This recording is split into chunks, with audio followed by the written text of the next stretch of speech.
Mata mayat dibuka, pupil matanya abu-abu menunjukkan dia sudah tewas selama beberapa hari. Tapi saat kulitnya disayat ada darah segar keluar, yang berarti dia baru saja tewas. Austin dan ayahnya adalah dokter otopsi, mereka belum pernah melihat kejadian aneh macam ini. Sehari lalu terjadi kasus pembunuhan, satu keluarga beranggotakan 4 orang terbunuh. Selain mereka ada pula mayat wanita ini di TKP, mayat itu pun dibawa ke ruang otopsi. Polisi meminta penyebab kematiannya harus ditemukan dalam 1 hari. Austin dan ayahnya langsung bekerja, mereka merasa mayat ini sangat aneh, tulang-tulang sendinya patah tapi tidak ada luka di bagian luar. Saat mulut si mayat dibuka, mereka langsung terkejut. Lidah wanita itu terpotong dan giginya ada yang dicabut. Si ayah menduga mayat ini diperdagangkan sebelum tewas. Tangan dan kakinya diikat lalu jadi patah tulang. Lidahnya dipotong agar dia tidak bisa minta bantuan, tapi ini bukan penyebab kematian yang sebenarnya. Mereka pun membedah perut si mayat yang justru makin aneh. Paru-paru mayat hitam seperti hangus dan ada banyak luka sayat di jantungnya. Jika organ dalamnya serusak ini, kenapa tak ada kerusakan di luar tubuh? Saat dicek lagi ada bunga dalam perut si mayat. Ternyata bunga itu bisa membuat orang mati rasa. Bisa jadi si mayat dipaksa menelan bunga itu lalu ia disiksa sampai mati. Tapi lalu mereka menemukan kain di dalam perut si mayat. Ada gigi di kain itu yang ternyata adalah gigi si mayat. Lalu ada pola misterius di kain pembungkus dan ada angka-angka Romawi. Si ayah mencoba mengecek lagi, dia memotong kulit si mayat dan ada pola misterius di sana. Sepertinya ini bukan hanya penculikan, tapi ritual pengorbanan kuno. Wanita inilah yang dikorbankan. Tiba-tiba ada suara aneh dari luar. Austin pun memeriksanya. Saat dia menoleh ke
digantungi lonceng untuk mengetahui jika ternyata ada mayat yang mati suri dan sebenarnya masih hidup.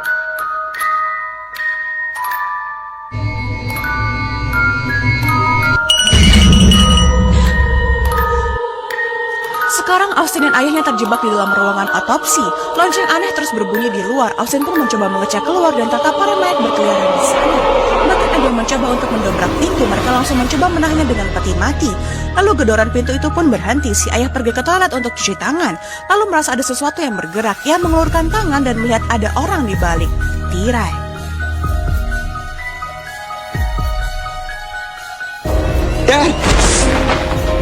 Apakah itu ilusi? Mereka pun merasa lega, tapi tiba-tiba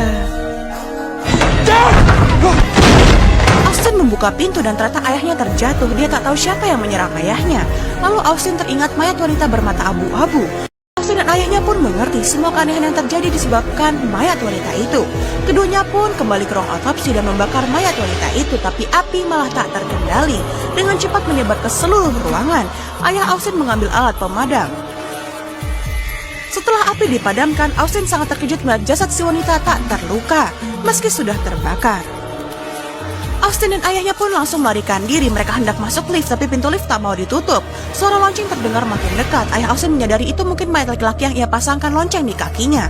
Begitu mayat itu mendekat, sang ayah langsung mayunkan kapak. Akhirnya suara lonceng tak terdengar lagi, tapi begitu pintu lift dibuka, ternyata itu bukan mayat laki-laki, melainkan pacar Austin. Ternyata Austin dan pacarnya sudah berjanji untuk bertemu tengah malam. Pacar Austin mencarinya, tapi ia malah terbunuh. Ayah Austin sangat menyesal. Mereka bingung kenapa mayat wanita itu berbuat buruk pada mereka. Apakah karena Austin dan ayahnya sedang mencari tahu penyebab kematiannya? Keduanya pun memutuskan kembali ke ruang otopsi dan lanjut melakukan pembedahan. Rambut mayat ini dipotong lalu kepalanya dibuka, sampel otaknya diambil dan diletakkan di bawah mikroskop. Austin dan ayahnya benar-benar terkejut, sel otak si mayat ternyata masih aktif. Dengan kata lain, mayat itu belum mati. Tapi organ mayat itu telah dibakar begitu lama, bagaimana mungkin masih hidup? Nampaknya jasad ini punya kekuatan mistis yang bisa membuatnya tetap hidup. Saat ini Austin membuka kain yang ditemukan di perut si wanita. Ia pun menemukan ada huruf yang tumpang tindih tak atas sebuah judul kitab. Juga ada sederet angka 1693. Ayah Austin pun mencari buku tersebut dan menemukan. Tetap pada abad pertengahan di Eropa, para penyihir dibasmi. Wanita itu adalah korban pembasmian. Meski sudah disiksa dan dibakar, ia justru tetap dapat hidup dan menjadi penyihir. Ia berupaya balas dendam pada siapapun yang menyakiti tubuhnya. Saat ini ayah Austin tiba-tiba merasa sakit, muncul luka aneh di punggungnya. Ia pun sadar mayat itu seperti sedang membalasnya. Ayah Austin mendekatkan wajah pada si mayat.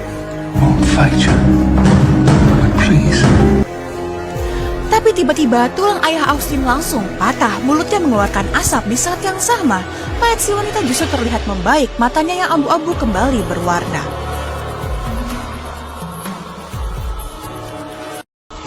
Austin terbaring kesakitan. Ia meminta agar Austin membunuhnya saja. Sambil menangis, Austin pun melakukannya. Tiba-tiba lampu kembali menyala, radio berbunyi lagi. Di luar terdengar suara polisi. Austin pun bergegas keluar, tapi pintu masih tak bisa dibuka. Saat ini suara teriakan di luar pelan-pelan menghilang, berubah menjadi suara nyanyian aneh. Ketika Austin menoleh, esok paginya polisi mendatangi rumah mereka. Tampak Austin dan ayahnya sudah tewas. Apakah teror semalam disebabkan oleh halusinasi? Polisi pun memutuskan membawa mayat itu ke lab lain untuk diperiksa. Tapi di dalam mobil, jari kaki si mayat bergerak, loncengnya berbunyi.